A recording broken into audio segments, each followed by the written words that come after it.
Chers amis, bonjour. Je suis heureux de vous retrouver et je vous salue fraternellement en Jésus-Christ. C'est un honneur pour moi, une fois de plus, de vous présenter ces études. J'espère que ces moments de partage vous font du bien et que vous sortez de là édifiés et grandis. Concernant notre dernier partage, au sujet de Laodicée, sa condition et son jugement, nous avons compris que l'histoire joue un rôle important quant à l'existence de cette Église. Nous avons compris que concernant cette Église qui est la dernière, l'Éternel lui a confié le don de prophétie. Et pour cela, Dieu dans son amour a suscité une femme du nom d'Ellen White qui a reçu des milliers de visions et de songes. Et cette femme a été un pilier dans la construction de cette Église. Son rôle est d'autant plus important à travers les ouvrages qu'elle a écrits sous l'inspiration du Saint-Esprit. Cela est pour nous une mine d'or, un trésor important. Et cela aussi fait la différence quant aux autres églises qui n'ont pas reçu ce don de prophétie. À partir de là, nous comprenons d'une manière spéciale que cette église a une longueur d'avance concernant les explications de toutes les prophéties qui sont dans la Bible. Notamment les 2300 soirs et matins que William Miller n'a su expliquer. Je me rappelle d'un grand prédicateur évangélique qui a dit une fois qu'il arrivera un moment donné où nous aurons besoin de l'Église adventiste pour nous expliquer les prophéties.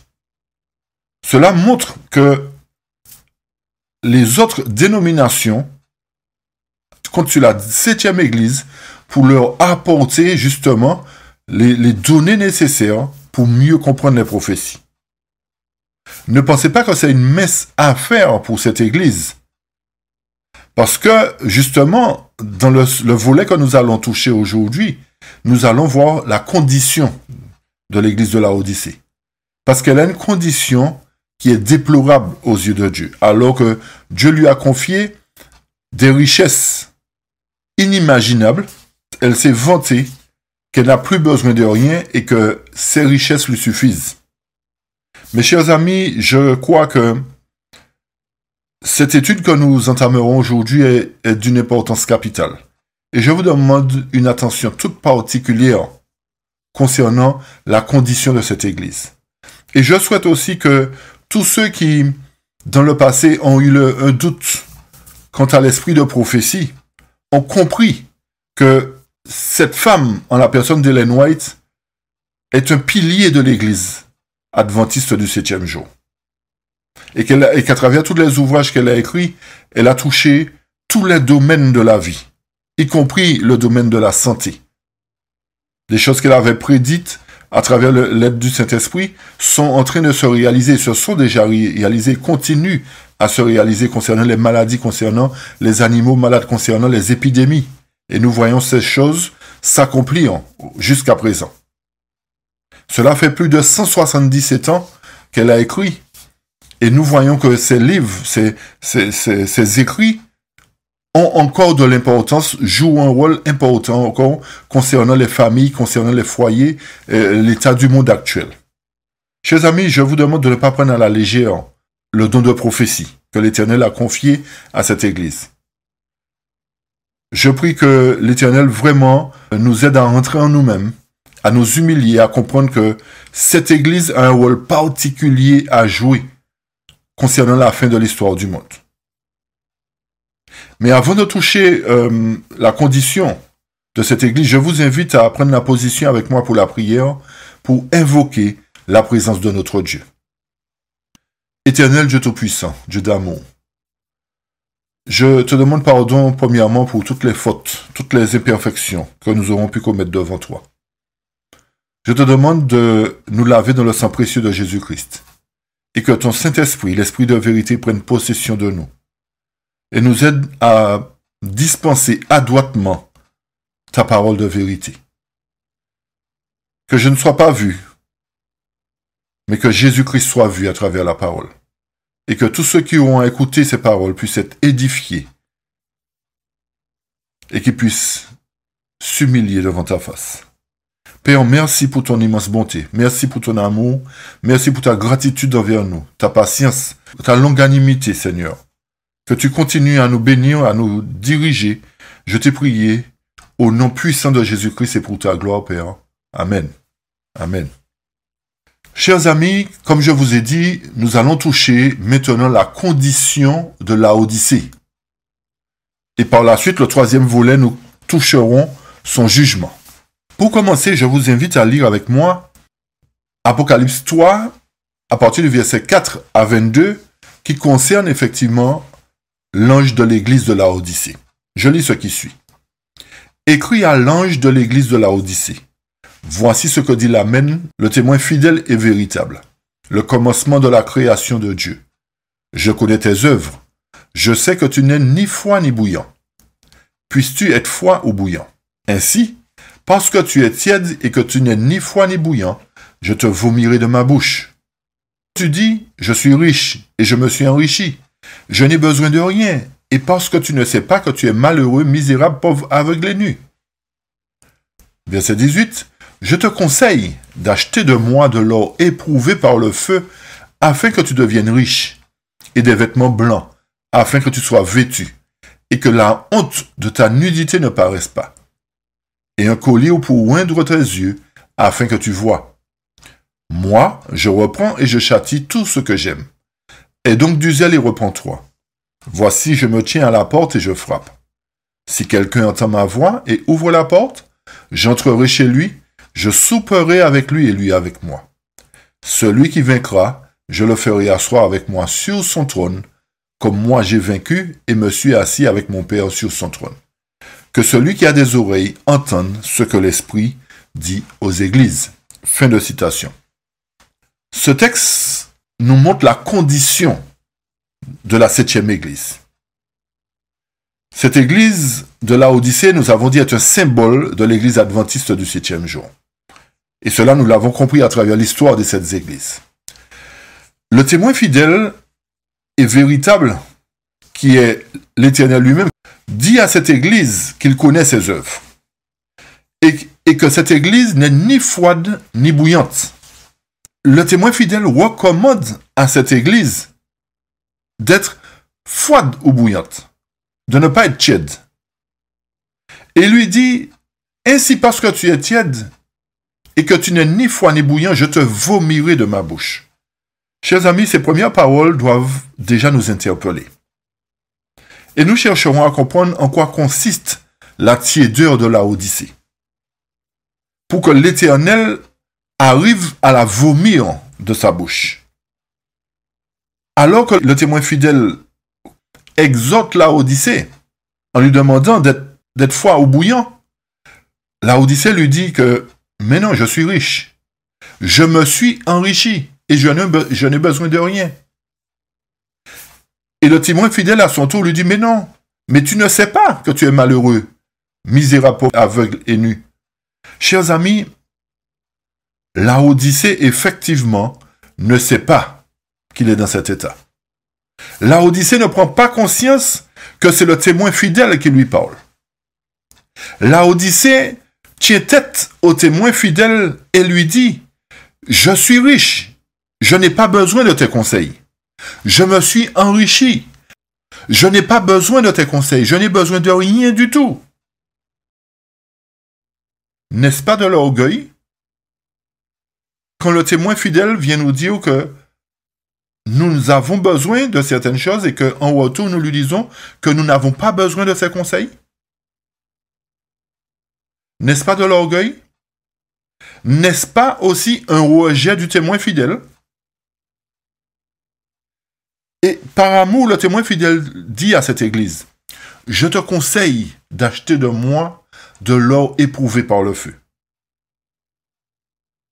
Chers amis, quand quelqu'un vous donne un conseil, est-ce que cela voudrait dire que cette personne ne vous aime pas? Non, c'est par amour le plus souvent qu'on donne un conseil, parce qu'on voit la condition, on voit la situation, et on donne un bon conseil. Et le témoin fidèle nous donne un bon conseil. Il dit à cette église, achète de moi de l'or éprouvé par le feu, afin que tu deviennes riche. Si le témoin fidèle dit d'acheter de l'or éprouvé par le feu, afin que tu deviennes riche, cela sous-entend que Laodicée se trompe elle-même en pensant qu'elle est riche. Elle se trompe elle-même, cette église se trompe elle-même. Puisque le témoin fidèle lui dit d'acheter de l'or pour que tu deviennes riche.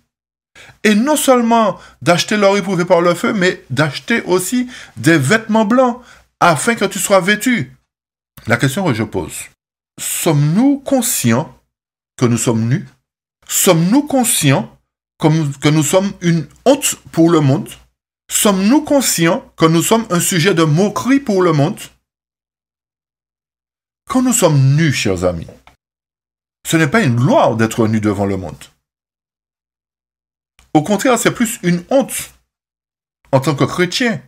On pense être couvert alors que le monde voit la nudité de cette église. Cette situation est grave. Et remarquez bien que Laodicée ne sait pas qu'elle est dans cette condition. C'est ce qui est plus grave encore. Elle tient tête et dit qu'elle n'a besoin de rien, qu'elle est riche, alors qu'elle ne sait pas. C'est quand même grave de prétendre avoir beaucoup de choses alors qu'on ne sait pas qu'on n'a rien du tout, qu'on ne possède rien du tout.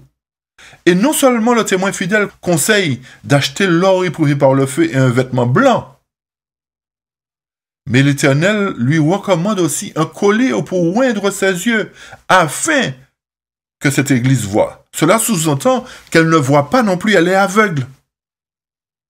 Chers amis, mesurez-vous la force de ces paroles? Mesurez-vous l'importance de ces paroles en tant que membre de la Odyssée? Cela sous-entend que nous sommes dévêtus, nous sommes pauvres. Comment une église à qui l'Éternel adresse ses recommandations peut continuer pendant des années à dire que nous n'avons pas besoin de tes conseils? Nous nous plaisons dans notre condition. Et c'est ça ce que veut dire le mot tiède, c'est que nous nous complaisons dans notre position. Notre situation nous plaît comme ça. Chers amis, comment pouvons-nous dire à Dieu que notre situation nous plaît? La situation dans laquelle nous sommes nous plaît aujourd'hui. Qui sommes-nous pour dire à Dieu que nous n'avons besoin de rien d'autre? Nous sommes riches, nous nous sommes enrichis. Mais l'Éternel dit que je reprends et je châtie tout ce que j'aime. Non seulement l'Éternel reprend, mais il dit qu'il châtie aussi tout ce qu'il aime. Cela sous-entend que c'est par amour que l'Éternel exhorte cette dernière église. Et le fait que ce soit la dernière église, n'oubliez pas que c'est elle qui doit terminer l'œuvre, chers amis. Si cette église doit terminer l'œuvre de l'évangile dans le monde entier, et qu'elle est dans une position qui ne plaît pas à Dieu, posez-vous la question, comment les choses vont se terminer? Si c'est la dernière église, comment les choses vont se terminer avec cette église? Est-ce qu'elle va revenir à l'Éternel ou est-ce qu'elle va subir les conséquences de sa désobéissance? Chers amis, nous devons entrer en nous-mêmes encore une fois de plus et comprendre que depuis des années, le témoin fidèle nous exhorte à acquérir l'or éprouvé par le feu, à acquérir un vêtement blanc, à acquérir un collier pour ouvrir nos yeux parce que nous sommes aveugles. Et dans son amour, l'Éternel nous dit, mais je suis à la porte, je frappe. Ça fait des années que je frappe. Et remarquez bien la phrase, si quelqu'un entend ma voix, si quelqu'un entend ma voix, cela voudrait dire qu'il y aura beaucoup de personnes qui ne vont pas entendre la voix du témoin fidèle, chers amis, lorsqu'il frappe. Beaucoup de personnes n'entendent pas. Il y aura très peu qui vont entendre et ouvrir la porte pour que le témoin fidèle puisse entrer et souper avec cette personne. Si quelqu'un entend ma voix, avez-vous mesuré l'importance de cette phrase, chers amis? Avez-vous entendu la voix du témoin fidèle? Avez-vous entendu le témoin fidèle frapper à la porte? Avez-vous entendu Jésus frapper à la porte de votre cœur? afin que vous puissiez ouvrir et qu'il puisse entrer, souper avec vous? Ou continuons-nous à faire la sourde oreille en laissant l'Éternel à l'extérieur, alors que nous sommes au chaud, nous pensons que nous sommes bien à l'intérieur et nous laissons le Seigneur à l'extérieur, nous laissons le Seigneur dehors? Chers amis, rentrons en nous-mêmes une fois de plus. Si quelqu'un entend ma voix, je souhaite au moins aujourd'hui que quelqu'un puisse entendre la voix de témoin fidèle et ouvrir la porte afin que l'Éternel soupe avec cette personne. Parce que ces recommandations, si nous ne tenons pas compte de cela, nous serons trouvés trop légers, chers amis. Nous serons trouvés trop légers et nous serons mis de côté. Et le verset 21 nous dit que celui qui vaincra, je le ferai asseoir avec moi sur mon trône. Comme moi j'ai vaincu et me suis assis avec mon Père sur son trône. C'est seulement celui qui vaincra. Seulement celui qui vaincra. Seulement celui qui se fera violence. Qui constatera que son état, effectivement, n'est pas convenable aux yeux du témoin fidèle. Et qu'il va demander au témoin fidèle, effectivement, de lui accorder ce qu'il faut. Il va ouvrir la porte pour que le témoin fidèle puisse entrer et souper avec lui. Chers amis, continuerons-nous à faire la sourde oreille en tant qu'église de la Odyssée? Continuerons-nous à être des rebelles et à dire que nous n'avons pas besoin de quoi que ce soit? Le premier texte que nous lirons dans l'esprit de prophétie est le suivant. Témoignage pour l'Église, volume 1, page 374, au chapitre 67. Le texte nous dit ceci. Le message à l'Église de la Odyssée est une terrible accusation portée contre le peuple de Dieu d'aujourd'hui. Chers amis, ce message, nous est-il dit, est une terrible accusation portée contre qui? Le peuple de Dieu d'aujourd'hui. Et je poursuis, toujours dans le volume 1, cette fois-ci au chapitre 88. Le message à la Odyssée s'applique au peuple de Dieu qui prétend croire à la vérité présente. La plus grande partie de ce peuple est tiède et manque de zèle. Dieu désire que des hommes se mettent à l'œuvre pour corriger cet état de choses et se tiennent comme de fidèles sentinelles au poste du devoir. Encore une fois, la servante du Seigneur nous dit que le message s'applique à qui? Au peuple de Dieu qui prétend croire à la vérité présente. Mais malheureusement, la plus grande partie de ce peuple est tiède et manque de zèle. Dieu a besoin que des hommes se mettent à l'œuvre pour corriger ces choses, chers amis. L'Éternel a besoin d'hommes, de véritables sentinelles qui se mettent sur la brèche pour réparer les brèches. Sommes-nous de ces sentinelles? Voulons-nous faire partie de ces sentinelles? Et dans Témoignage pour l'Église, volume 1 en anglais, page 186, il nous a dit ceci. Il m'a été montré que le témoignage aux Laodicéens s'applique au peuple de Dieu à l'heure actuelle. Et que la raison pour laquelle il n'a pas accompli une plus grande œuvre est due à la dureté de leur cœur. Mais Dieu a donné au message le temps de faire son œuvre. Le cœur doit être purifié des péchés qui ont si longtemps exclu Jésus. Chers amis, cette situation est grave. Le texte nous dit que le témoignage, encore une fois de plus, aux Laodicéens s'applique au peuple de Dieu à l'heure actuelle. Et que la raison pour laquelle ce message n'a pas accompli une plus grande œuvre est due à quoi? À la dureté du cœur de ce peuple-là. Mais remarquez bien, l'amour de Dieu, encore une fois de plus. L'Éternel a donné au message le temps de faire son œuvre. Vous voyez l'amour de Dieu, chers amis? L'Éternel n'a pas donné le message et puis l'a arrêté tout de suite. Il a donné au message le temps de faire son œuvre pour que le peuple puisse revenir à lui. Pour que le cœur soit purifié des péchés qui ont si longtemps, quoi? Exclu Jésus, chers amis. Nous avons exclu Jésus. La Odyssée a exclu Jésus.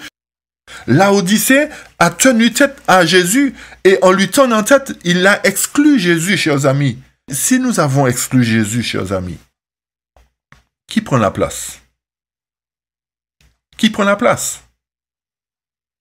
Notez une chose, notez un point particulier. Cela ne veut pas dire que parce que l'ange de l'Église particulièrement, parce que le message est adressé à l'ange, n'oubliez pas cela, et que c'est l'ange qui doit partager le message que l'Éternel lui a confié aux membres, au peuple. Le message est premièrement adressé à l'ange. Mais notez particulièrement que ce n'est pas parce que Laodicée se trouve dans cette condition qu'il faille rejeter complètement Laodicée et dire que Laodicée représente Babylone. Parce que beaucoup aujourd'hui laissent l'Église et disent que l'Église c'est Babylone. Chers amis, nous allons comprendre dans le troisième volet pourquoi il est important de ne pas laisser l'Église aujourd'hui. Quelle que soit la condition dans laquelle l'Église s'ouvre, même si nous faisons des groupes à côté pour apporter l'Évangile, même si l'Éternel nous donne l'opportunité de présenter des messages pour susciter un réveil, parce qu'effectivement, au sein de la Odyssée, les anges qui sont là aujourd'hui, c'est-à-dire les dirigeants actuels, mettent un veto quand certaines personnes veulent dire certaines vérités. Quand certaines personnes veulent exhorter l'Église à accepter le conseil du témoin fidèle. Les dirigeants du moment ferment leur cœur, ferment leur entendement et mettent de côté ces gens. Et je comprends pourquoi il y a autant de groupes. Il y a autant de personnes qui se séparent de l'Église. Mes chers amis, laissez-moi vous dire que l'Éternel ne nous a pas demandé de nous séparer de l'Église. L'Éternel nous a dit de rester là jusqu'à la moisson. Sommes-nous meilleurs que Dieu pour nous dire que nous séparons de Dieu, nous séparons de l'Église parce que nous estimons que l'Église ne va pas? Certes, l'Église ne fonctionne pas comme il faut. Mais l'Éternel ne nous a pas demandé de nous séparer. L'Éternel nous a demandé de dire la vérité. C'est ce que l'Éternel nous demande, de dire la vérité, d'exhorter les dirigeants, d'exhorter l'Église afin qu'elle accepte le conseil du témoin fidèle. Mais en aucune manière, l'Éternel nous a demandé de laisser l'Église en pensant que l'Église est Babylone, ou que l'Église n'est pas comme il faut. Nous sommes d'accord que l'Église a un souci. Mais l'Éternel nous dit, laissez croître ensemble l'ivraie et le bon grain jusqu'à la moisson. En nous séparant, aujourd'hui, nous nous estimons être le bon grain. Et que ceux qui restent dans la Odyssée sont l'ivraie, chers amis. Mais l'Éternel ne nous a pas recommandé de faire cela. L'Éternel nous a dit de rester là jusqu'à la moisson. Et que les anges viendront faire la séparation. Cela sous-entend que nous devons soupirer et gémir à cause des abominations qui se commettent dans l'Église. Mais non pas laisser l'Église. Parce que c'est dans cette Église que se fera la séparation, chers amis. Il y a une séparation qui va se faire bientôt. Et c'est dans cette Église que se fera la séparation. Nous devons comprendre que nous devons rester et exhorter cette Église à accepter les conseils du témoin fidèle. Et non pas la critiquer ou la rejeter. Maintenant, si l'ange de la Odyssée nous met à part, ça c'est autre chose. Si l'ange de la Odyssée, ou plus précisément les dirigeants actuels, nous mettent à part parce que nous disons la vérité, nous disons qu'il faut acheter de l'or éprouvé par le feu, si ces anges-là nous mettent de côté, ça c'est autre chose. C'est eux qui ont pris la décision. Ce n'est pas Dieu qui leur a commandé de faire cela. Et sachez bien qu'en faisant cela, ils se mettent eux-mêmes en problème. Parce que l'Éternel n'a pas demandé de chasser ceux qui proclament la vérité. L'Éternel n'a pas demandé de prendre des sanctions contre ceux qui disent de revenir à l'Éternel. Mais vous comprenez bien qu'à partir de cela, cela montre encore d'une manière très spéciale la condition de l'ange de la Odyssée, puisqu'elle dit qu'elle n'a besoin de rien. Et forcément, ceux que l'Éternel va utiliser pour exhorter l'ange, pour exhorter la direction de revenir à l'Éternel, forcément, ça ne va pas plaire à la direction. Puisque si l'ange rejette le témoin fidèle, il ne va pas accepter non plus ceux qui exhortent à accepter le conseil du témoin fidèle. Vous comprenez bien, chers amis. Vous comprenez bien que ces anges-là, l'ange de la Odyssée actuel, je dis bien l'ange actuel, c'est-à-dire celui qui dirige tout le mouvement, ainsi que ses collaborateurs, s'ils ont rejeté le témoin fidèle jusqu'à aujourd'hui, et que l'Église est dans cette condition, cela nous montre encore une fois de plus que ceux qui se tiendront sur la brèche pour dénoncer les péchés du peuple, pour dénoncer la condition de la Odyssée, seront aussi mis de côté comme le témoin fidèle. Cela coule de source. Et comme je dis, si c'est comme ça que ça se passe, nous devons quand même rester sur la brèche, être de fidèles serviteurs, être de fidèles sentinelles, pour continuer à proclamer la vérité coûte que coûte. Même s'il y a des sections, même s'il y a des choses qui se passent au sein de cette Église. Parce que l'Éternel nous a dit que c'est celui qui vaincra, qui s'assiera avec lui sur son trône. Et remarquez bien que le texte suivant qui se trouve dans Message choisi, volume 2, au chapitre 7, nous dit ceci. Dieu conduit son peuple qu'il s'est choisi sur la terre. Une Église à qui il a confié le dépôt de sa loi. Beaucoup aujourd'hui disent que non, c'est pas la religion qui sauve. Nous sommes tout à fait d'accord, chers amis. Ce n'est pas la religion qui sauve. Mais remarquez bien que si l'Éternel a inspiré son prophète pour nous dire que l'Éternel s'est choisi un peuple, une église, remarquez bien que le texte ne nous dit pas que l'Éternel s'est choisi des églises. Il s'est choisi sur la terre une église, chers amis, une église à qui il a confié le dépôt de sa loi. C'est une seule église, chers amis, à qui il a confié ce dépôt. Pas à toutes les églises. Et à travers l'histoire de cette église, nous avons une plus claire compréhension quant à cette église. C'est la dernière, c'est l'église de Laodicée à qui il a confié le dépôt de sa loi. Il l'a chargé, nous dit le texte, de communiquer au monde une vérité éternelle. Il a fait quoi, chers amis? Il a chargé cette église de communiquer au monde une vérité éternelle. Il le reprend et la châtie. Le message à Laodicée s'applique à qui? Aux adventistes du 7e jour qui ont reçu de grandes lumières et n'en ont pas tenu compte. Chers amis, ce texte est important. L'Éternel a confié à cette église la charge de communiquer au monde une vérité éternelle. Si cette église a été chargée de communiquer au monde une vérité éternelle, et que cette église est dans cette condition, vous comprenez bien que le monde ne peut pas être éclairé. Vous comprenez bien que le message ne peut pas être communiqué au monde, puisque cette église prétend avoir tout alors qu'elle ne possède rien.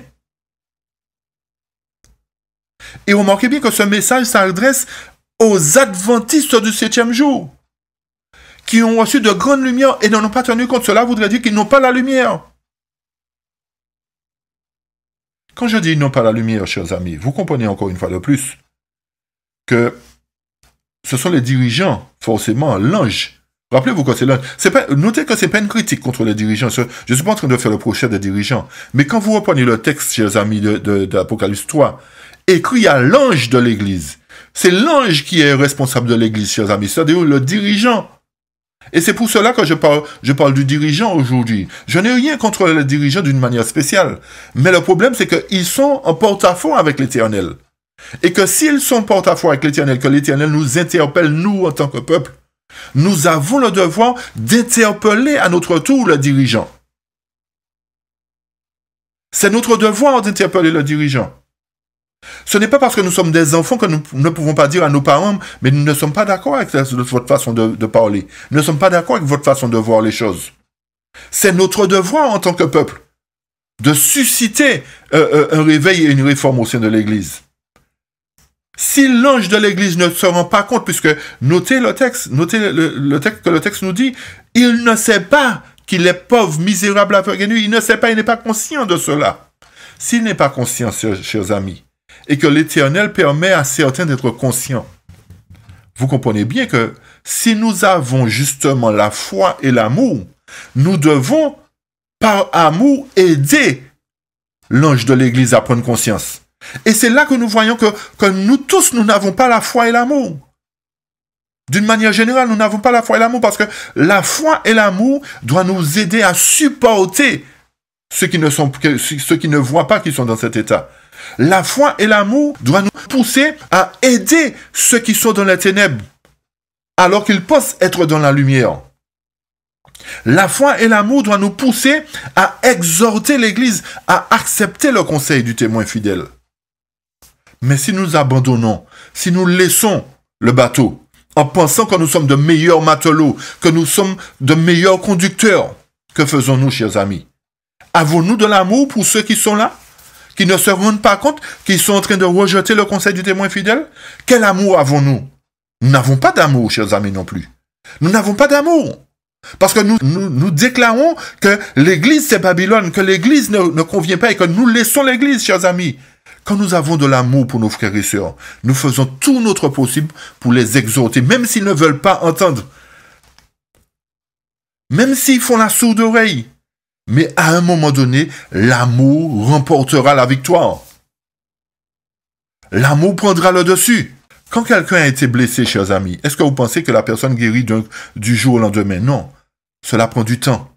Mais quand, justement, la Odyssée de cette condition, il faut lui donner l'amour petit à petit, afin qu'elle puisse reconnaître son état.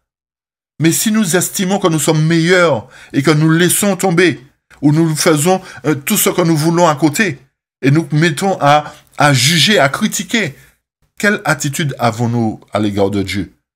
Sommes-nous meilleurs? Non, nous ne sommes pas meilleurs. Parce que nous n'avons pas la foi et l'amour. Nous estimons aussi avoir la foi et l'amour. Mais nous nous mettons le doigt dans l'œil. Chers amis, nous lisons un autre texte qui nous dit que malgré cela, certains déclarent faire de la parole de Dieu leur étude. Malgré les conseils du témoin fidèle, chers amis, certains déclarent faire de la parole de Dieu leur étude. Et je lis cela dans Témoignage pour l'Église, volume 2, au chapitre 40, à la page 328. Certains de ces gens déclarent faire de la parole de Dieu leur étude et ils vivent en opposition directe avec les enseignements les plus simples, chers amis. Pas avec les enseignements les plus compliqués, comme j'ai dit la dernière fois, mais avec les enseignements les plus simples. Alors, afin que hommes et femmes n'aient aucune excuse, Dieu leur envoie des témoignages directs et précis. Vous voyez l'amour de Dieu encore, chers amis?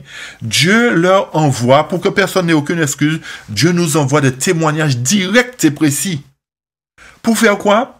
Pour nous ramener à la parole qu'on a négligé de suivre. Cela sous-entend que si nous n'avons pas les témoignages, chers amis, si nous rejetons les témoignages, nous ne pouvons pas comprendre la parole. Analysez le texte correctement.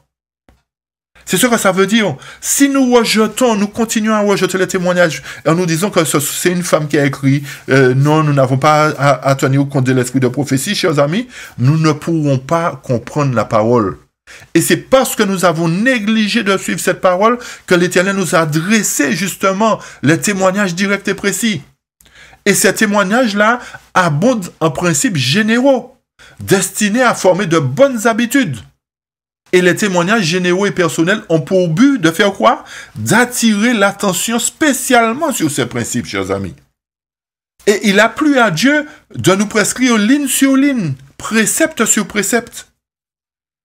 Mais le texte nous dit, peu d'entre vous savent vraiment ce que contiennent les témoignages. Et effectivement, beaucoup d'entre nous n'ont jamais ouvert les témoignages de l'Église. Beaucoup d'entre nous ont rejeté en bloc. Nous sommes adventistes, mais nous ne savons même pas pourquoi. Nous ne connaissons même pas notre histoire. Si nous connaissions notre histoire, nous n'aurons pas rejeté l'esprit de prophétie. Remarquez bien la suite du texte. Les saintes écritures ne vous sont pas familières. Si vous aviez fait de la parole de Dieu votre étude avec le désir d'atteindre l'idéal biblique et la perfection chrétienne, vous n'auriez pas eu besoin de témoignages. Vous comprenez, chers amis, pour quelle raison Dieu nous a donné les témoignages? C'est parce que les Écritures ne nous sont pas familières. Nous ne prenons pas l'habitude d'étudier. Nous ne prenons pas l'habitude d'approfondir avec un désir d'atteindre l'idéal biblique et la perfection chrétienne. Au contraire, nous disons qu'il n'est pas possible d'atteindre la perfection.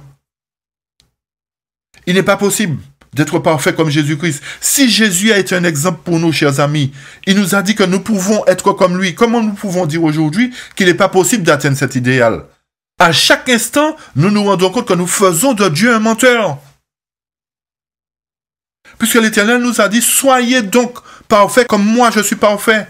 Comment nous pouvons encore une fois traiter le témoin fidèle de menteur? Nous pouvons traiter Jésus de menteur. Nous disons, mais non, c'est pas possible, tu nous demandes des choses qui sont impossibles.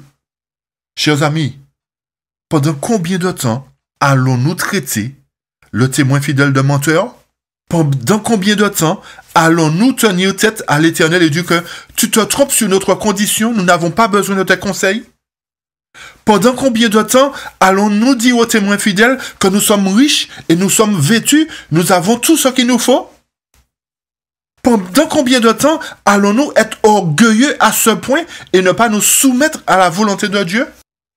Le texte suivant nous dit ceci, dans Témoignages volume 1, page 186. « J'ai vu que ce message n'accomplirait pas son œuvre en quelques petits mois.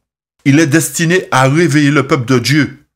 Il est destiné, chers amis, à réveiller le peuple de Dieu et à lui faire découvrir ses égarements et à l'amener à une repentance zélée afin qu'il soit favorisé de la présence de Jésus et qu'il soit préparé au grand cri du troisième ange. » Il y a plusieurs points qui ressortent de ce texte. Premièrement, le message ne va pas accomplir son œuvre en quelques petits mois. Et c'est pour cette raison que l'Éternel nous a déjà donné 177 ans. Plus qu'au temps de Noé, pour comprendre qu'il nous exhorte à revenir à lui. Vous voyez l'amour de Dieu? Ça fait 177 ans que le témoin fidèle a écrit à l'ange de la Odyssée. 177 ans, chers amis. Et nous sommes là. Nous nous complaisons dans notre état. Et nous ne comprenons pas que ce message est destiné à réveiller ce peuple-là et à lui faire découvrir ses égarements. Chers amis, si le message a pour but de nous réveiller, c'est que nous dormons. Nous sommes dans un profond sommeil, nous sommes dans un coma, pas possible. Et ce message a pour but de lui faire découvrir ses égarements parce que nous sommes égarés, nous avons pris un mauvais chemin. Et ce message aussi a pour but de nous amener à une repentance zélée, pour qu'il soit favorisé de la présence de Jésus. Cela nous montre encore que nous avons mis Jésus de côté, chers amis.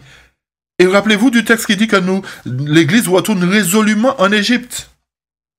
Mais si tout le monde débarque de l'Église, si tout le monde laisse l'Église, comment l'Église va faire pour prendre conscience, chers amis? Si tout le monde laisse aujourd'hui, comment l'Église va faire pour prendre conscience? Il faut qu'il y ait des sentinelles fidèles qui restent là, coûte que coûte, quelle que soit la situation, quels que soient les rejets qu'ils reçoivent, quelles que soient toutes les réprimandes qu'ils reçoivent, il faut qu'ils restent là pour exhorter l'Église à revenir. Vous comprenez bien la mission que Dieu a confiée à ses enfants. Et dans quel but, chers amis, l'Éternel nous exhorte à accepter les conseils qu'il nous donne? C'est pour que ce peuple-là, c'est-à-dire l'Église de la Odyssée, soit préparée au grand cri du troisième ange. Alors, quand nous disons que nous proclamons le grand cri aujourd'hui, quel grand cri nous proclamons, chers amis? Puisque nous sommes misérables, pauvres, aveugles et nus. Comment un aveugle peut conduire un aveugle? Comment un aveugle peut proclamer un grand cri? Alors qu'il est pauvre, il est aveugle, misérable, il est dénudé.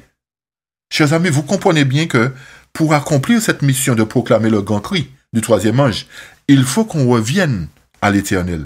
Il faut qu'on sorte de notre condition laodicéenne. Il faut qu'on accepte le conseil du témoin fidèle. Sinon, nous ne pourrons pas prendre part à cette proclamation du grand cri. Cela sous-entend que le grand cri n'a pas commencé à être proclamé parce que le grand cri sera proclamé au moment où la loi du dimanche sortira, chers amis. Comprenez bien cela. Le grand cri sera proclamé au moment où la loi du dimanche sera promulguée.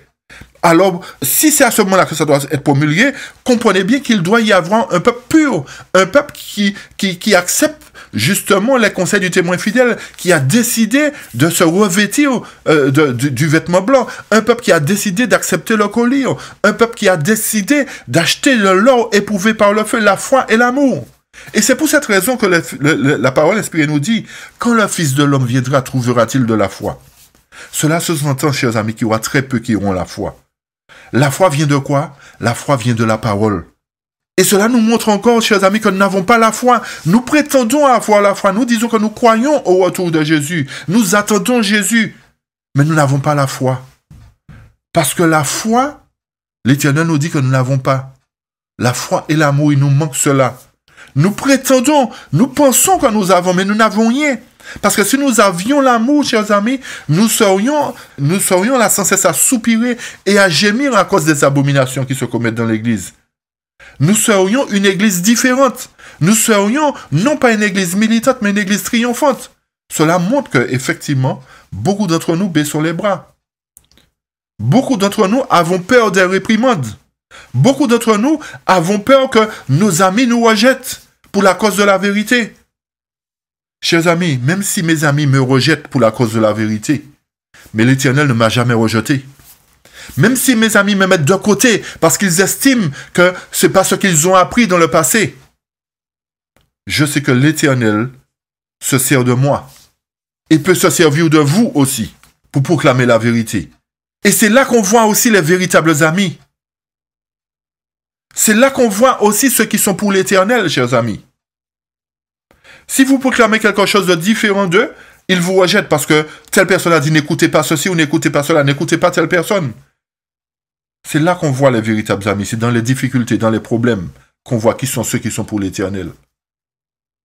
Le texte suivant nous dit dans Message choisi, volume 1, page 46, chapitre 3. Par son esprit, Dieu nous a constamment avertis et enseignés pour affermir la foi des croyants en l'esprit de prophétie. Encore une fois, nous voyons que l'Éternel veut affermir notre foi en l'esprit de prophétie. Et comme j'ai dit, c'est le moyen que Dieu a mis en place pour nous aider à mieux comprendre la Bible, chers amis. C'est le moyen que Dieu a mis pour que nous puissions mieux comprendre sa parole, pour que nous n'ayons pas de fausses interprétations. Je vous exhorte vraiment à prendre conscience de cela. Je vous exhorte à analyser le fait que l'Éternel, par amour, nous a donné le don de prophétie. C'est à cette seule Église qu'il a confié le don de prophétie, chers amis. Et dans le premier écrit, à la page 108, il nous a dit « Beaucoup de ceux qui professent attendent la venue prochaine du Sauveur vivent comme les mondains.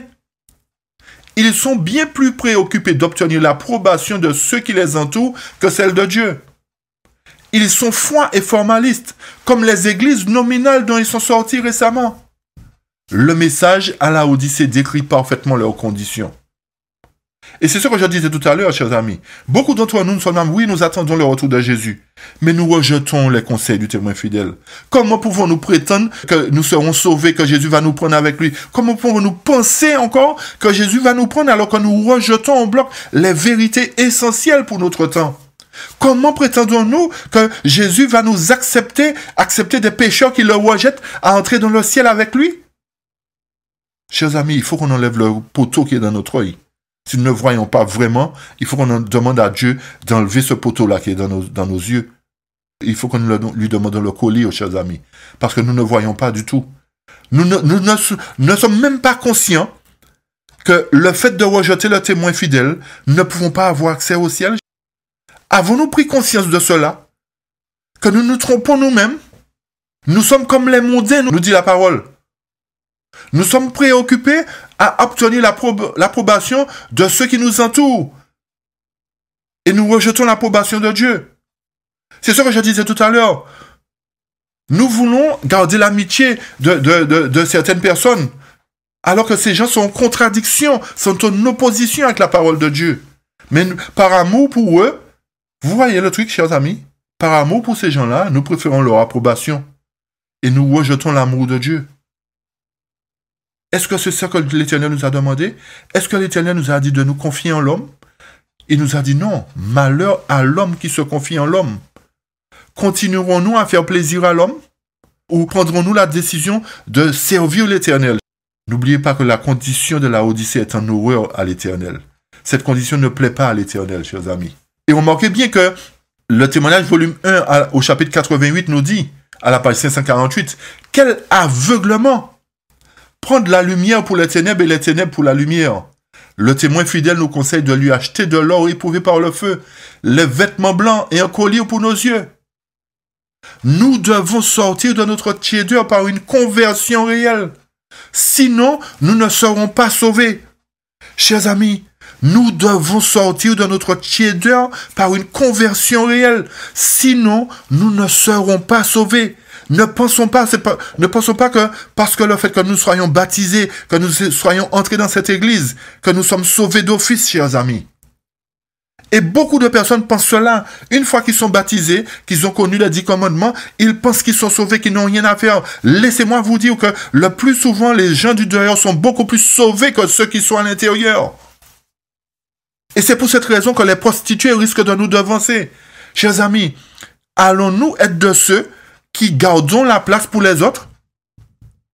Allons-nous être de ceux qui sont en train de chauffer la place pour que les autres puissent la prendre? Ou allons-nous prendre conscience que notre place est importante? Allons-nous prendre conscience que notre salut dépend de nous? Allons-nous prendre conscience que c'est nous qui décidons d'être sauvés ou pas? Prenons-nous conscience que le témoin fidèle nous interpelle? Prenons-nous conscience que l'Éternel est à la porte et il frappe? Ou continuons-nous à dire que nous n'avons besoin de rien, chers amis? Le mot tiède s'applique à cette classe de gens. Ils prétendent aimer la vérité. Ou notez bien, ils prétendent aimer la vérité. Et ils manquent de piété et de ferveur chrétienne. Ils n'osent pas se donner entièrement et courent le même risque que les incroyants. Ils courent le même risque que les incroyants, chers amis, car ils ne veulent pas mourir à eux-mêmes et se conformer fidèlement au principe de leur foi. C'est à ce genre de personnes que le mot tiède s'applique. Ces gens qui prétendent aimer la vérité, ils ont une belle apparence. Quand le samedi, ils vont à l'église, ils sont bien sapés, bien, etc. On les voit tout gentils. Et la semaine, ils sont en train de détruire leur foyer. Ils sont en train de détruire leur famille. La semaine, ce sont des bourreaux. Et le sabbat, ce sont des anges. Chers amis, on ne trompe pas Dieu. Ne trompons pas Dieu. Nous sommes en train de tromper nos amis, de tromper nos frères et sœurs. Et le samedi, nous sommes les plus saints. Nous sommes plus blancs que neige, chers amis. Le mot tiède s'applique à ce genre de personnes qui prétendent aimer la vérité, mais qui manquent de piété et de ferveur chrétienne. Voulons-nous mourir à nous-mêmes? Voulons-nous nous conformer aux principes de foi que Dieu nous attribue? À la page 45 du volume 1 de Témoignages, il nous a dit « J'ai vu que certains revenaient joyeusement au Seigneur, gloire à Dieu. Mais sur d'autres, le message à la Odyssée n'avait aucune influence. » C'est quand même grave, chers amis. Ils l'écoutaient avec indifférence et se conduisaient comme par le passé. Aussi Dieu les vomissait-il de sa bouche.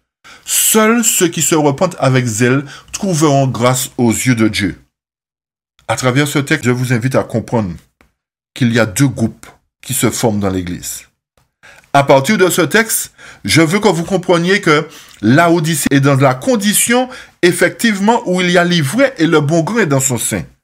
Je veux que vous preniez compte que le fait qu'il y ait deux groupes de personnes au sein de l'Église, une partie qui va pour l'édification de l'Église et une autre partie qui va pour la destruction de l'Église, cela sous-entend qu'à un moment donné, l'Éternel sera obligé d'effectuer une séparation au sein de cette Église, chers amis. N'oubliez pas cela. C'est pour cette raison qu'il y aura la moisson au sein de cette Église, premièrement. Et Apocalypse chapitre 3, verset 21 nous dit « À celui qui vaincra, je lui accorderai de s'asseoir avec moi sur mon trône, comme moi aussi j'ai vaincu et suis assis avec mon Père sur son trône. Seulement à celui qui vaincra, seulement à celui qui tiendra compte des conseils du témoin fidèle, chers amis, pas à celui qui fait la sourde oreille. Seulement le vainqueur, celui qui décidera d'accepter les recommandations du témoin fidèle par amour. » Et Message choisi, volume 2, page 78, nous dit ceci. « Des membres de l'Église ont de l'orgueil, de la propre suffisance, une incrédulité obstinée avec le refus d'abandonner. » Mais à cette Église sans vie, nous dit Message choisi, volume 1. À cette Église sans vie, Christ, le témoin véritable, dit « Je connais tes œuvres. Je sais que tu n'es ni froid ni bouillant. Puisses-tu être froid ou bouillant? Ainsi, parce que tu es tiède et que tu n'es ni froid ni bouillant, je te vomirai. » Chers amis, c'est parce que nous sommes tièdes que l'Éternel va nous vomir. Cela voudrait dire que nous nous plaisons.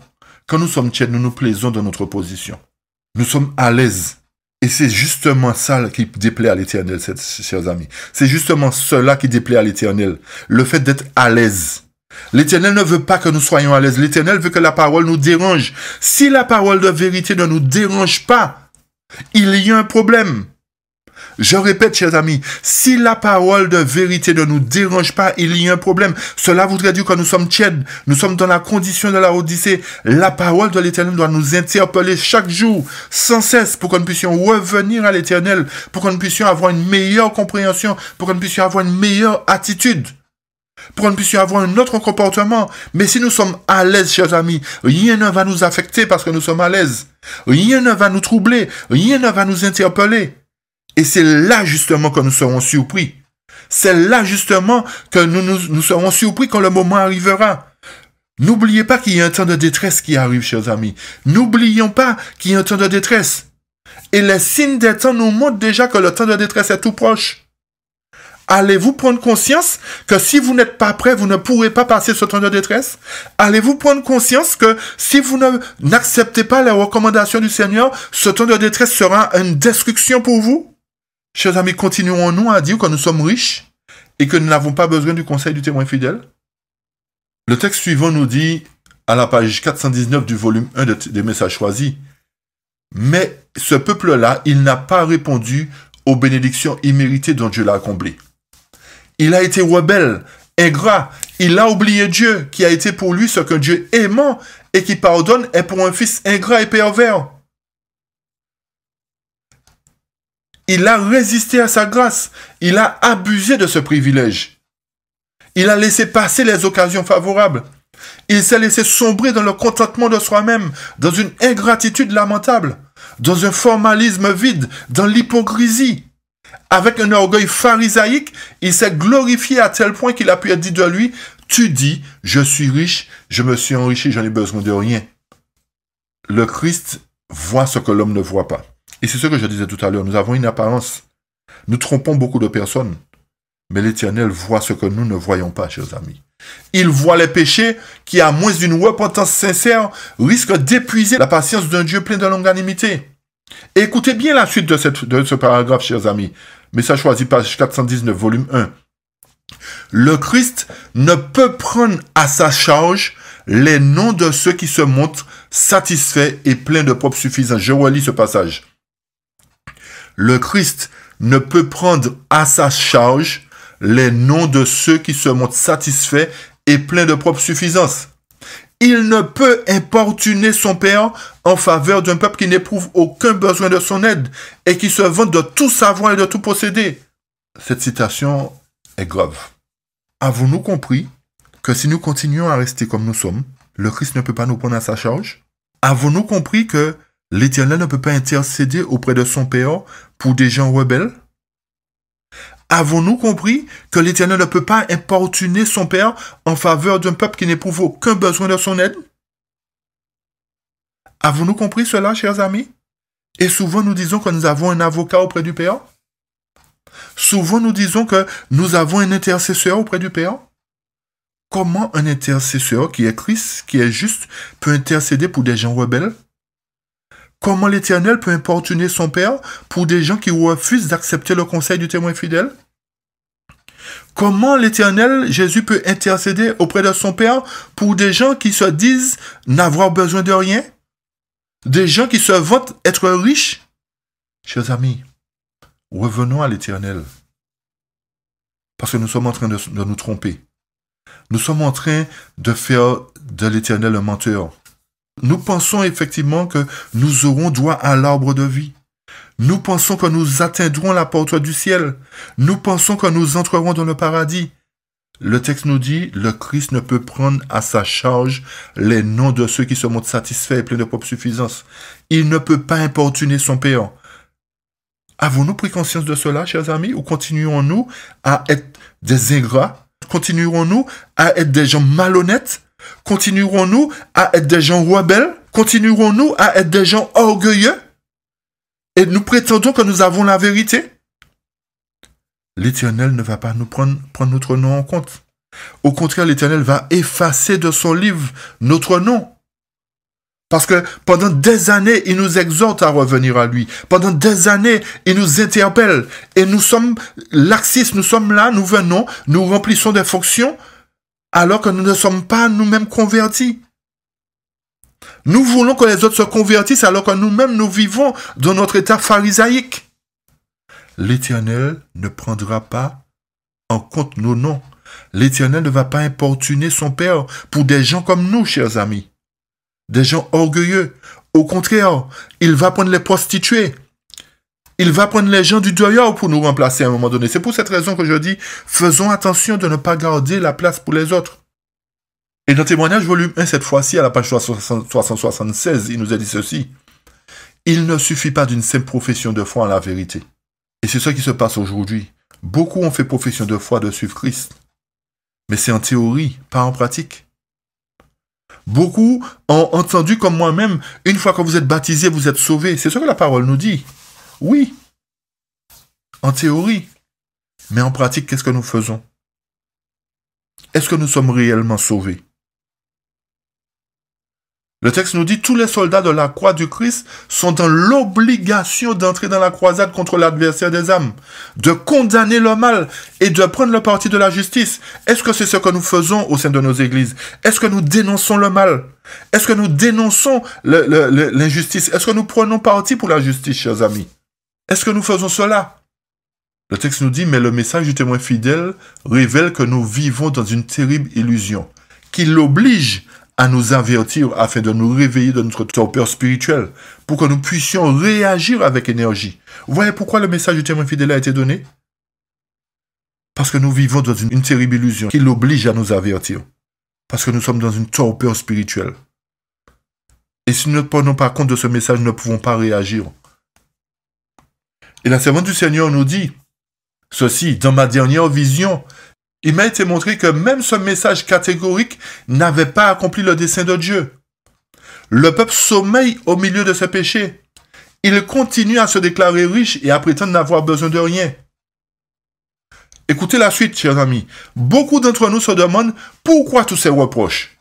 Pourquoi les témoignages nous accusent-ils sans cesse de reculer de péchés graves? Nous aimons la vérité, nous prospérons, nous n'avons pas besoin d'avertissement et de reproches. Et c'est ce que nous entendons aujourd'hui. C'est ce que nous entendons aujourd'hui. Pourquoi tous ces reproches? Pourquoi critiquer? Chers amis, notez une fois de plus que ceux qui dénoncent la vérité, ce ne sont pas eux qui critiquent, chers amis. C'est l'Éternel qui critique son Église. Ceux qui proclament la vérité aujourd'hui, ce sont simplement des canaux que Dieu utilise pour montrer au peuple ses transgressions. Mais notez que c'est l'Éternel qui critique son Église. C'est l'Éternel qui exhorte son Église à revenir à lui.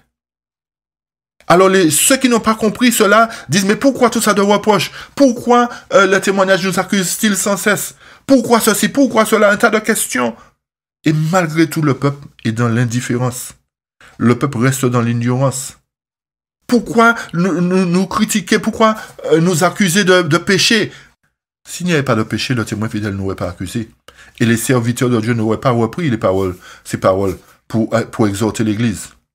Mais l'Éternel dit à ceux qui murmurent, mais que ceux qui murmurent sondent leur cœur et comparent leur vie avec les enseignements bibliques. À la page 377, toujours témoignage volume 1.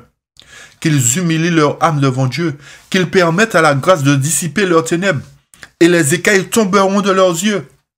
Ils verront leur vraie misère spirituelle. Ils comprendront qu'il leur est nécessaire d'acheter de l'or, c'est-à-dire quoi? La foi et l'amour dans toute leur pureté. Des vêtements blancs, c'est-à-dire un caractère sans tache, purifié par le sang du Sauveur. Un collier, c'est-à-dire la grâce de Dieu qui leur permettra de discerner clairement les réalités spirituelles et de découvrir en eux le péché. De telles richesses sont plus précieuses que l'or d'Ophir. Si vraiment nous continuons à murmurer et à ne pas sonder nos cœurs, ne comprendront pas qu'il nous est important d'acheter l'or éprouvé par le feu, c'est-à-dire la foi et l'amour.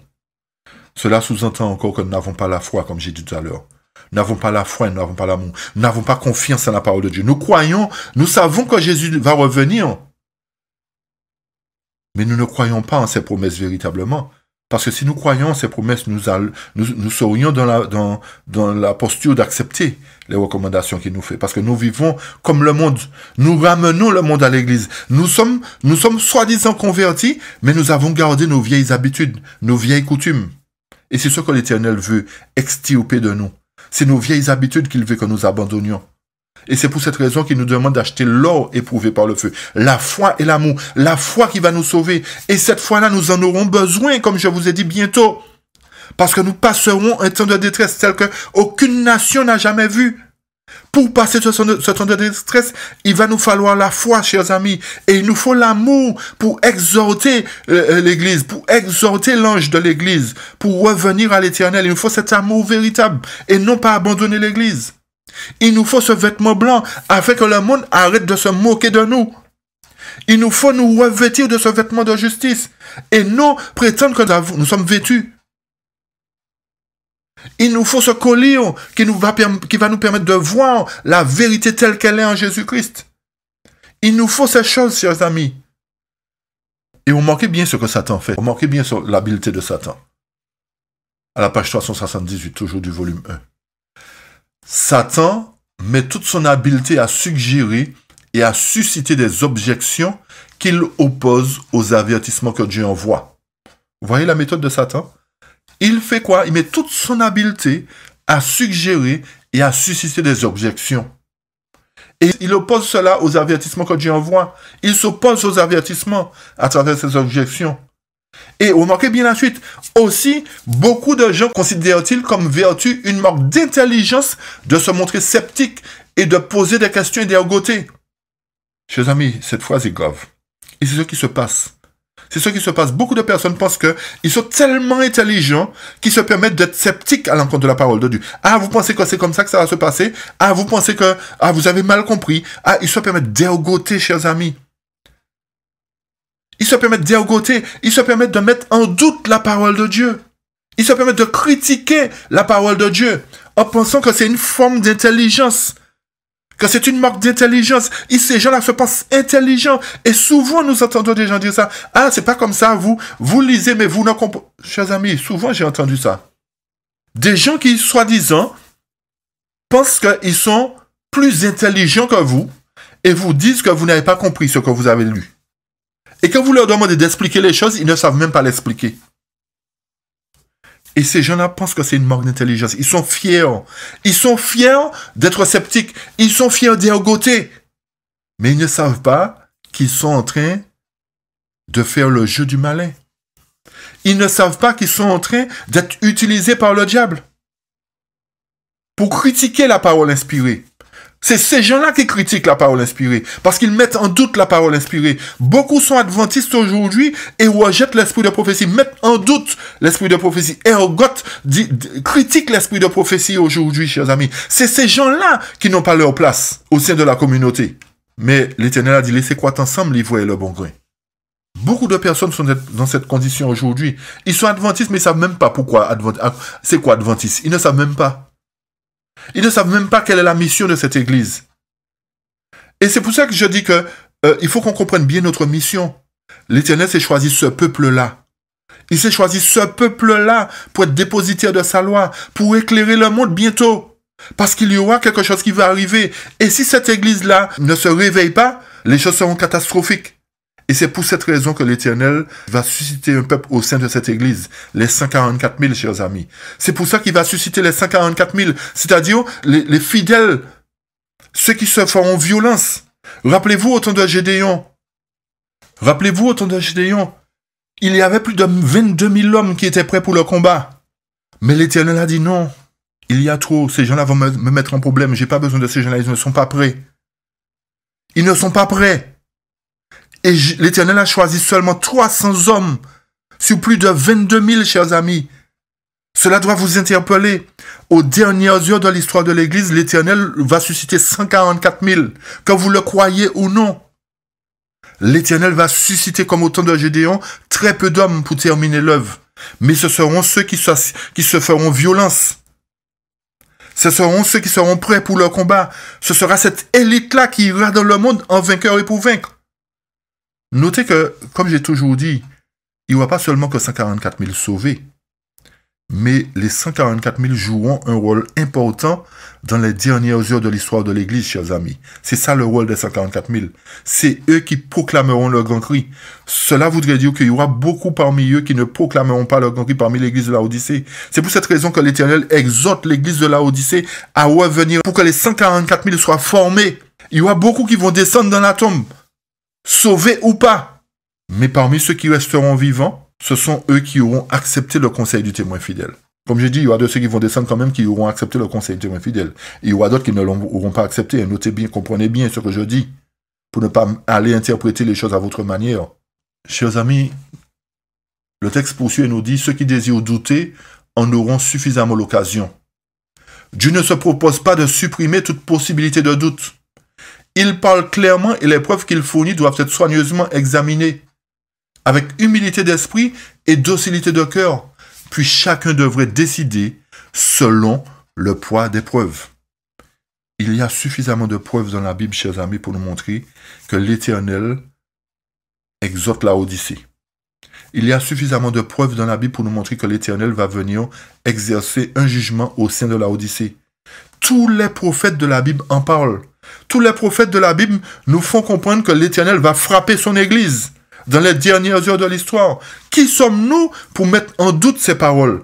Qui sommes-nous pour croire que l'Éternel ne va pas réprimander son Église? Qui sommes-nous pour croire que cette Église, dans son état laodicéen, va entrer dans le paradis? Chers amis, l'Éternel ne va pas enlever les occasions de douter. Tous ceux qui veulent continuer à douter vont douter. Ça, c'est leur problème. Moi, je ne veux pas être de ceux qui doutent. Je veux avoir la foi en la parole de Dieu. Je prie Dieu que vous aussi, vous puissiez avoir la foi en la parole de Dieu. N'oubliez pas que la foi vient de ce qu'on entend, et ce qu'on entend vient de la parole de Dieu. Je vous invite vraiment à approfondir la parole prophétique. Je vous invite à approfondir ces paroles afin que l'Éternel puisse nous utiliser comme des instruments puissants entre ses mains, chers amis. Nous avons dit que la foi et l'amour sont des trésors qui font cruellement défaut au peuple de Dieu. Vous vous rendez compte? La foi et l'amour sont des trésors qui font cruellement défaut au peuple de Dieu. Chers amis, avez-vous la foi? Avez-vous la foi qui va vous sauver? Avez-vous l'amour pour les semblables? Avez-vous l'amour comme Jésus avait l'amour au point de laisser 99 brebis pour aller chercher la brebis qui était égarée? Avez-vous la foi pour dire que nous devons faire tout notre possible pour exhorter l'ange de l'église de Laodicée à revenir à l'Éternel? Avons-nous cet amour? Il m'a été montré que le scepticisme, en face des témoignages d'avertissement, d'encouragement et de reproche, éloigne du peuple de Dieu la lumière. Vous avez compris ça? Tant que nous resterons sceptiques, la lumière s'éloignera de nous. Et nous prétendons que nous sommes dans la lumière? Tant que nous restons sceptiques, il y a beaucoup de choses dans la Bible, beaucoup de prophéties dans la Bible que nous remettons en doute. Et j'ai entendu encore une fois, je ne sais pas si je l'avais dit dernièrement, j'ai entendu un théologien, un grand prédicateur dire que ce que l'esprit de prophétie a dit ne va pas se réaliser comme ça. Il a même dit que la papauté a changé. Alors que la parole inspirée dit que la papauté ne change jamais. Il est en train de proclamer un cri de paix et sûreté. Et chers amis, en écoutant ce genre de personnes, la vérité s'éloigne de nous. Et beaucoup aujourd'hui écoutent ce théologien, ce prédicateur éminent. Il a même dit encore une fois de plus que parmi les apôtres, il y avait des femmes. Chers amis, je vous invite à réécouter l'étude concernant les trônes. Vous allez voir la différence entre un apôtre et un disciple. L'Éternel a choisi 12 apôtres. Il n'a pas choisi 13. Il n'a pas choisi 14. Il n'a pas choisi 10 000. Il a choisi 12 apôtres. Et quand vous lisez dans l'Apocalypse, la parole inspirée nous dit que le fondement, la nouvelle Jérusalem sera bâtie sur le fondement des apôtres. 12 fondements, chers amis. Il n'a pas dit 13. Alors comment se fait-il que ce théologien puisse venir dire aujourd'hui qu'il y avait des femmes apôtres? Chers amis, c'est grave.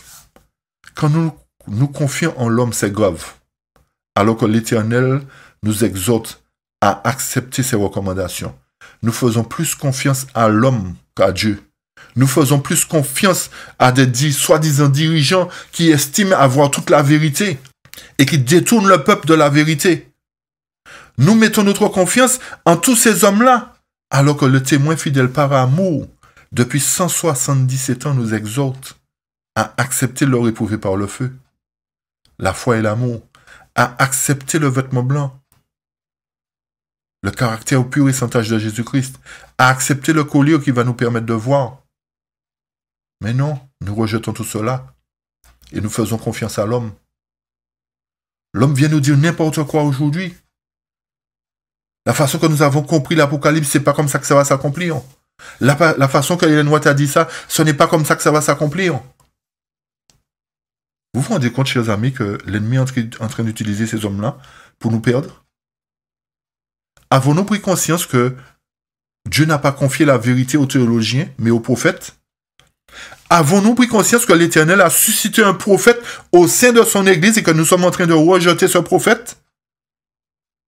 C'est la seule Église à travers l'histoire de cette Église, c'est la seule Église à qui Dieu a confié un prophète pour éclairer cette Église et nous sommes en train de rejeter ce prophète et mettre en évidence des théologiens, de mettre au-dessus des prophètes des théologiens, chers amis? Avons-nous pris conscience que nous sommes en train de dire à Dieu que nous n'avons pas besoin de son prophète et que nous mettons notre confiance en l'homme? Il est temps de revenir à l'Éternel, chers amis. Il est temps de rejeter l'homme et de choisir Dieu. Il est temps de prendre en considération les recommandations du témoin fidèle. Il est temps qu'un changement se produise dans nos vies, dans nos foyers. Parce que nos foyers doivent être un coin du ciel sur la terre, chers amis. Si nos foyers sont en difficulté, nous ne pourrons pas prétendre être sauvés. Si nous sommes méchants entre nous-mêmes, dans nos foyers, nous ne pourrons pas être sauvés. L'Éternel ne peut pas intercéder auprès de son Père pour nous. Il ne peut pas intercéder pour nous. Dans le message choisi, volume 1, la page 107, le texte nous dit « Le message à la Odyssée s'applique à l'église d'aujourd'hui. » Le message à la Odyssée s'applique à l'église d'aujourd'hui. Croyez-vous à ce message? C'est la question qui est posée. Chers amis, je vous pose la question aussi à votre tour. Croyez-vous à ce message, chers amis? Croyez-vous que l'Éternel a envoyé un message pour l'église de la Odyssée? Ou mettez-vous en doute ce message? Avez-vous des cœurs sensibles? Ou continuez-vous à dire « Nous sommes riches et n'avons besoin de rien, chers amis » Avons-nous des cœurs sensibles? Ou continuons-nous à dire que nous n'avons besoin de rien? Est-ce en vain que la vérité éternelle a été confiée à notre nation pour être communiquée à toutes les autres nations? Vous avez compris la question, chers amis? Est-ce en vain que la vérité éternelle a été confiée à notre nation, c'est-à-dire à notre église, pour être communiquée à toutes les autres églises, chers amis? Avez-vous pris conscience que l'Éternel va utiliser la Odyssée, non pas dans son état laodicéen, mais dans son état purifié, pour communiquer la vérité aux autres nations? Avez-vous pris conscience que cette église a une mission à accomplir? Mais cette mission ne s'accomplira pas dans son état laodicéen, je vous ai dit. Est-ce en vain, chers amis, que la vérité éternelle vous a été confiée? Est-ce en vain? Dieu s'est choisi un peuple, nous dit le texte. Dieu s'est choisi qui, chers amis? Un peuple, pas des peuples. Dieu s'est choisi un seul peuple, chers amis, et l'a constitué dépositaire de vérité, lourde de conséquences éternelles. L'Éternel s'est choisi un seul peuple. Et il a constitué dépositaire de vérité éternelle. C'est la dernière église à qui Dieu a confié le dépôt de sa loi. C'est la dernière église qui doit réveiller le monde, qui doit être flambeau pour le monde.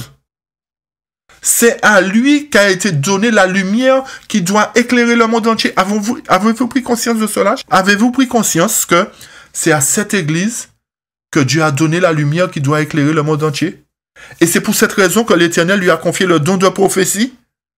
Avez-vous pris conscience de ça? Avons-nous pris conscience de cela?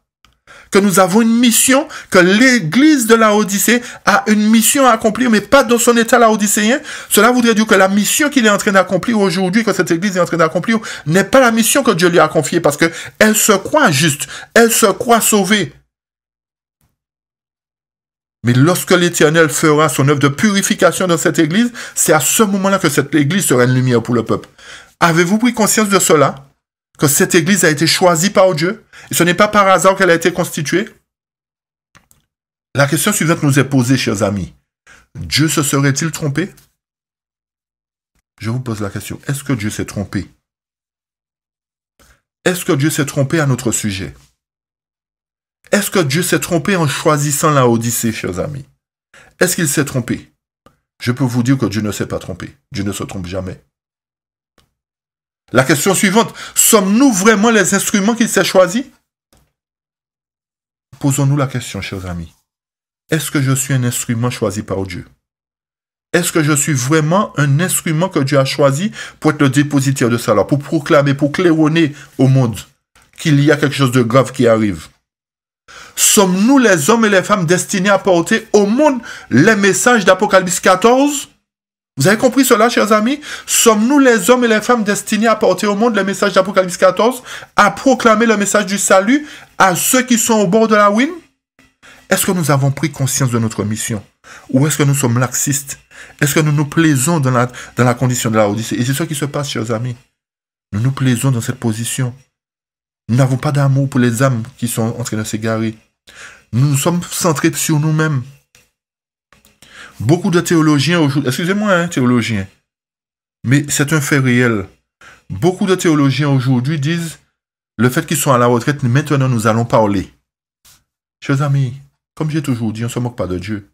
C'est aujourd'hui que vous voulez parler? Combien d'âmes vous avez perdu? Parce que votre salaire est assuré, votre retraite est assurée, maintenant vous voulez parler? Laissez-moi vous dire aux théologiens que vous serez perdus, parce que vous avez perdu des âmes. Laissez-moi vous dire que vous ne trompez pas Dieu, vous trompez l'homme. Vous voulez vous racheter aujourd'hui. Mais combien d'âmes sont descendues dans la fosse à cause de vous, à cause des abominations que vous avez proclamées? Et aujourd'hui, vous estimez que vous allez dire la vérité parce que vous êtes à la retraite? Chers théologiens, on ne se moque pas de Dieu. Si vous avez trompé ces gens-là, vous ne trompez pas Dieu. Et vous serez perdus. Rappelez-vous qu'on ne se moque pas de Dieu. Ce n'est pas quand vous êtes à la retraite qu'il faut dire la vérité. Si vous étiez conscient d'une vérité, vous devriez faire confiance à Dieu pour proclamer la vérité. Et ne pas attendre que vous soyez à la retraite pour dire que nous allons maintenant dire la vérité. Cela n'a aucune valeur. Aucune valeur. Chers amis, je vous pose la question encore une fois de plus. Dieu se serait-il trompé à notre sujet? Est-ce que nous croyons à ce message? Est-ce que nous croyons que l'Éternel a confié à cette Église un message? Est-ce que nous croyons que nous avons été le dépositaire de la loi de Dieu? Est-ce que nous croyons véritablement que l'Éternel nous a choisis pour être une lumière pour le monde, chers amis? Nous allons terminer avec 3 paragraphes. J'ai été un peu plus long aujourd'hui. Le texte nous dit dans Message choisi, volume 1, page 374, au chapitre 67. Le Seigneur montre ici que le message d'avertissement que ses serviteurs doivent transmettre à son peuple n'est pas un message de paix et sûreté. Vous avez compris? Le message que Dieu a confié à son peuple de transmettre n'est pas un message de paix et sûreté. C'est ce que nous entendons aujourd'hui. Nous entendons paix et sûreté. Les choses ne vont pas se passer comme ça. L'Église catholique a changé. Là, ce qui a été prédit dans la tragédie des siècles ne va pas s'accomplir comme ça. Ce ne sont pas les États-Unis qui vont faire sortir la loi du dimanche. C'est ce que nous entendons. C'est ce que nous entendons. Paix et sûreté. Nous n'avons pas à craindre l'Éternel est bon. Nous sommes déjà sauvés. Chers amis, le texte nous dit, il ne s'agit pas là de quelque chose de théorique, mais de pratique dans chaque détail. Dans le message à la Odyssée, le peuple de Dieu est décrit comme se trouvant dans une position de sécurité charnelle. Les Laodicéens se sentent à leur aise et croient avoir atteint un niveau spirituel élevé. Tu dis, je suis riche, je me suis enrichi, je n'ai besoin de rien. Et tu ne sais pas que tu es malheureux, misérable, pauvre, aveugle et nu. Et effectivement, chers amis, comme je vous dis, Laodicée ne sait pas.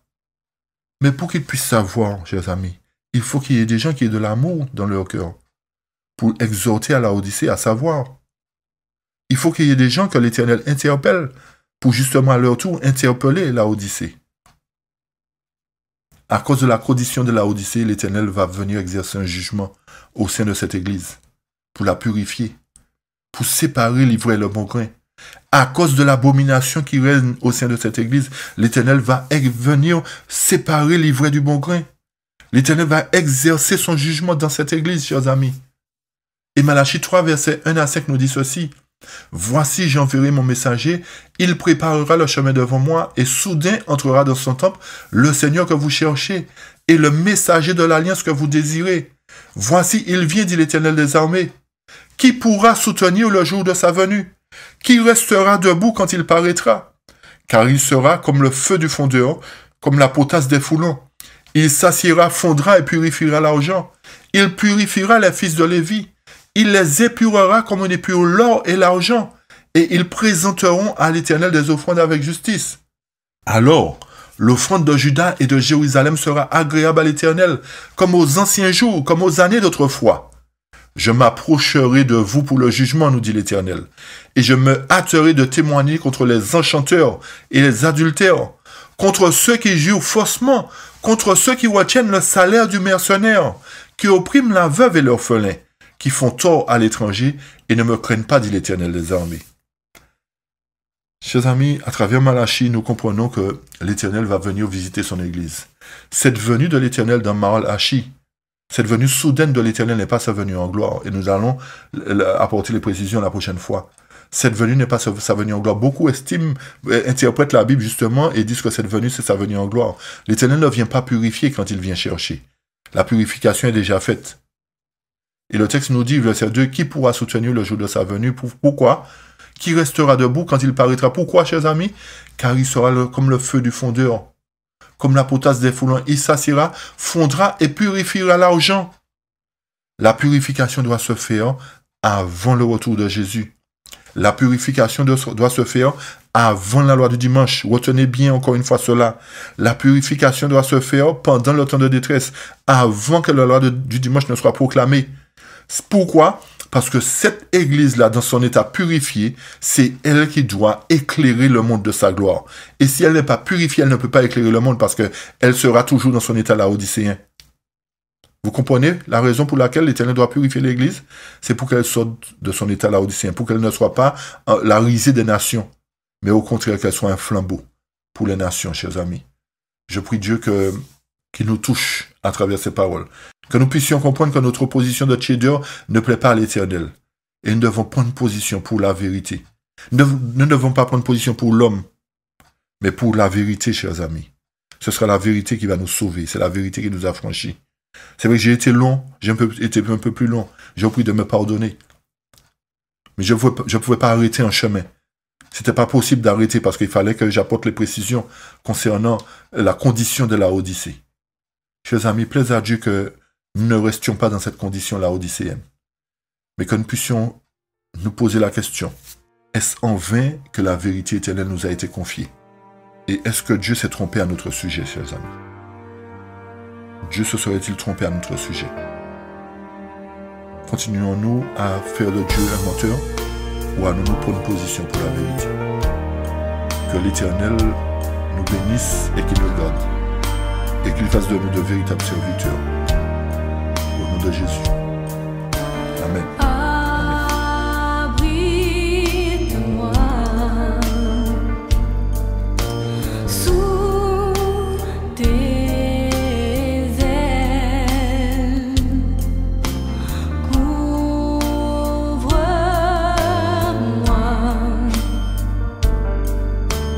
par ta main puissante. Mais